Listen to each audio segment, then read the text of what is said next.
ЕСМ бара поскапување на парното. Минатиот месец од компанијата до регулаторната комисија поднеле барање за зголемување на цената на грејењето, со образложение дека им пораснале трошоците за газ.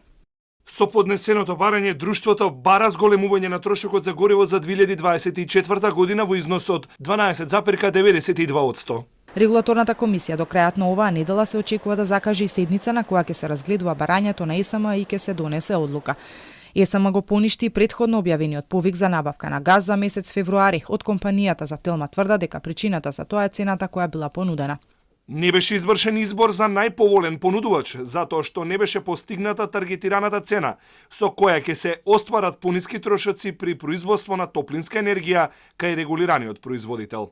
Веќе е објавен и нов повик на кој се бараат количини за да се покријат потребите за идниот месец. Минатата година со стартот на грејната сезона беа набавени количини за 3 месеци. Сега тоа се прави за период од 1 месец. Од Министерството за енергетика на прашањето дали може би има криза за газ со затворањето на вентилот од страна на Украина, вчера одговорија дека проблеми нема. Нема криза, ние се како прво многу малку набавуваме за да сме ние некои фактори за да имаме некоја криза со увоз на газ. Ќе поразговарам, тоа е одлука на менаџмент, значи дали ќе се набавува нешто долгорочно или краткорочно за оптимизација на трошкови. За време на енергетската криза ЕСМ го презеде менаџирањето на парното во Скопје од БЕК кои имаа потешкоти во работењето. Заради тоа електрани формираа и 3 компании за производство, дистрибуција и снабдување, но сите се на листата на должници од финанси, со најголем долг од 34 милиони евра е токму ЕСМ дистрибуција, градско парно користат над 60.000 домаќинства.